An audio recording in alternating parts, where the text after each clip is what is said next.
Sejumlah proyek bangunan gedung tempat pendidikan tahun 2024 di Dinas Pendidikan dan Kebudayaan Kabupaten Lampung Barat sebanyak 52 paket yang menelan anggaran lebih dari 10 miliar rupiah dikerjakan amburadul. Janji pembangunan infrastruktur pendidikan yang lebih baik justru berujung kekecewaan. Alih-alih membawa kemajuan, proyek-proyek yang dibiayai dengan anggaran besar malah meninggalkan banyak pertanyaan. Mulai dari rehabilitasi jamban, pembangunan pagar sekolah hingga pembangunan lahan parkir dan rehabilitasi gedung PKN. Semua mengarah pada pola yang mencurigakan anggaran besar, kualitas rendah dan hasil yang jauh dari harapan. Sejumlah proyek ditemukan dikerjakan asal-asalan, bahan yang digunakan tidak sesuai spesifikasi, serta indikasi markup anggaran yang begitu mencolok. Investigasi pertama mengarah pada salah satu proyek yang ada di SDN 2 Kembahan, di mana proyek rehabilitasi jamban di sekolah tersebut menelan anggaran Rp100.071.100. Dengan nominal sebesar itu, fasilitas sanitasi yang dihasilkan seharusnya bisa diperbaiki dengan standar yang layak. Namun di lapangan terjadi justru sebaliknya. Terdapat sisi lantai yang keramik belum sepenuhnya terpasang, beberapa bagian tampak setengah jadi, keran air belum dipasang serta ventilasi yang digunakan berbahan kayu berkualitas buruk dan mudah rapuh. Bahkan, terdapat plafon dibiarkan terbuka di beberapa sisi, memberi kesan pengerjaan yang terburu-buru tanpa perencanaan yang matang. Ironisnya, tidak jauh dari jamban yang terlihat terbengkalai, bangunan laboratorium baru yang dibiayai dengan anggaran sebesar Rp194.500.000 mengalami nasib serupa. Ruangan yang seharusnya menjadi pusat kegiatan belajar mengajar justru kosong melompong tanpa perabotan, tanpa meja dan kursi, bahkan tanpa alat laboratorium yang mestinya menunjang.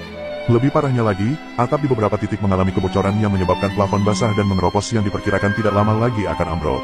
Seorang sumber yang merupakan tokoh masyarakat menilai, proyek-proyek ini hanya menghabiskan anggaran tanpa memberikan manfaat nyata bagi siswa. Jika dana hampir 200 juta rupiah hanya menghasilkan sebuah bangunan kosong tanpa fungsi, maka patut dipertanyakan bagaimana proses perencanaan dan pengawasannya.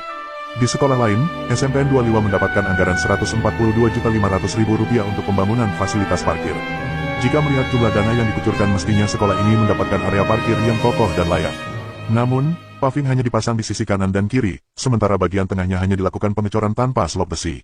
Ini jelas tidak sesuai standar konstruksi dan menunjukkan indikasi pengurangan kualitas material.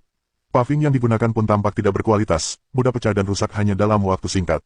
Hal tersebut menunjukkan indikasi perencanaan yang buruk serta lemahnya pengawasan dari pihak terkait. Jika kualitas pengerjaan seperti ini terus dibiarkan, maka proyek-proyek lain bisa mengalami nasib serupa.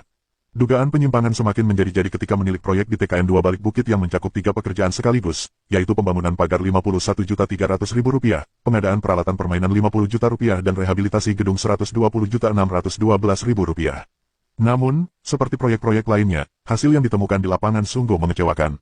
Rehabilitasi gedung yang harusnya memperbaiki kondisi ruang kelas malah dikerjakan setengah hati. Beberapa kusen dan jendela hanya diganti sebagian, padahal kondisinya sudah lapuk dan seharusnya diganti total. Atap gedung masih mencampur antara material lama dan baru, menciptakan tampilan yang tidak seragam serta berisiko bocor. Tak hanya itu, pembangunan pagar sekolah juga menjadi sorotan. Dengan anggaran lebih dari Rp50 juta, pagar yang dihasilkan justru terlihat rapuh. Tingginya tidak sesuai standar keamanan, dan beberapa bagian pagar bahkan mulai menunjukkan retakan padahal belum lama dibangun. Yang lebih ironis adalah pengadaan peralatan permainan untuk anak-anak. Anggaran Rp50 juta yang seharusnya digunakan untuk menyediakan fasilitas bermain berkualitas, justru menghasilkan alat-alat permainan susun balok diduga berkualitas rendah, dan tidak tersentuh cat warna-warni yang dapat merangsang minat dan perkembangan motorik peserta didik. Di balik proyek-proyek asal jadi ini, muncul dugaan kuat bahwa terdapat indikasi korupsi dalam pengelolaan anggaran pendidikan di Kabupaten Lampung Barat. Pola penyimpangan yang berulang di berbagai sekolah menunjukkan bahwa ini bukan sekadar kelalaian teknis, melainkan ada kemungkinan keterlibatan oknum dalam tubuh Dinas Pendidikan dan Kebudayaan Lampung Barat. Beberapa sumber yang enggan disebutkan namanya mengungkapkan bahwa proyek-proyek ini diduga telah diatur sejak tahap perencanaan. Mulai dari kasakusuk setoran 20% hingga indikasi permainan kotor lainnya. Yang sudah barang tentu dapat mengurangi spesifikasi pekerjaan, karena anggaran yang ada diduga sudah terpangkas sebelum pengerjaan dilakukan. Jika dugaan ini terbukti, maka skandal ini bisa menjadi bukti nyata bahwa korupsi di sektor pendidikan masih menjadi ancaman serius bagi masa depan generasi muda. Bagaimana tanggapan pelaksana tugas Kepala Dinas Pendidikan Kabupaten Lampung Barat Nowo Wibawono atas pemberitaan ini? Tunggu kelanjutan berita selengkapnya edisi mendatang.